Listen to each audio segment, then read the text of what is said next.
Hi, I'm Christina Trupa, and for the past few weeks in our leadership classes, students have been preparing for PS I Love You Day. Allie, can you remind me what PS I Love You Day is?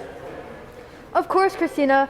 PS I Love You Day was created in 2011 by Brooke DePalmer, a New Yorker who lost her dad to suicide when she was 14. Since then, she has dedicated herself to raising awareness for suicide prevention.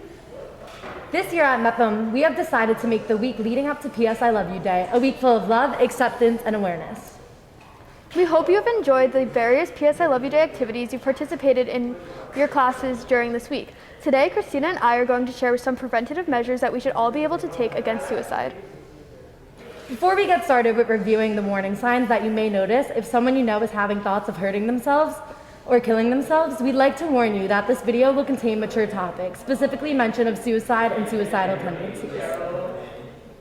Some warning signs that people who are thinking about suicide may show are withdrawing from activities that they usually like, withdrawing from their social circles, changing in eating and sleeping habits, giving away their possessions, a decrease in academic performance or school attendance, using or abusing substances including drugs and alcohol, and exhibiting destructive behaviors with no care of what the outcome may be.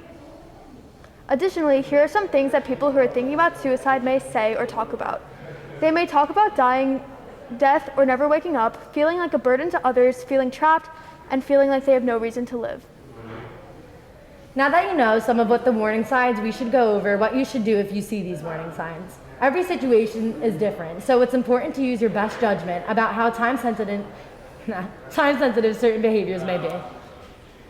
For example, if you know for certain that someone is going to harm themselves, you need to tell someone right away.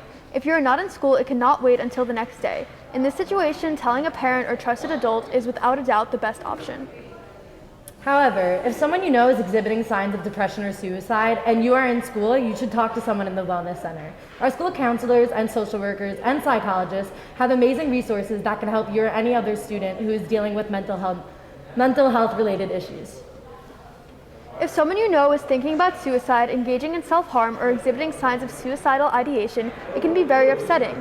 You may be unsure how to help, whether the person is serious about the talk of suicide, or if your intervention may make things worse. But you must take all signs of suicidal behavior seriously. Taking action is always the best thing that you can do. Here are ways that you can take action. You should ask the person directly about their feelings, even though it may be awkward. Listening to what the person has to say and taking it seriously will help them. Just talking to someone who really cares can make a big difference. Be respectful and acknowledge the person's feeling. Don't be patronizing or judgmental. If you talk to the person and you're still concerned, share your concerns with a trusted family member, one of our school psychologists, counselors, or social workers, or another responsible and trusted adult. Teachers and staff here at MEPM are trained in what to do in situations like these. Please reach out to them with your concerns. Additionally, if you or someone you know is experiencing suicidal thoughts, you can use the National Suicide Prevention Line or the number at the Long Island Crisis Center's website. Lastly, to foster a safe and loving environment at MEPM and everywhere you go, keep in mind that you never know what someone is going through, and your impact on people's lives is greater than you know.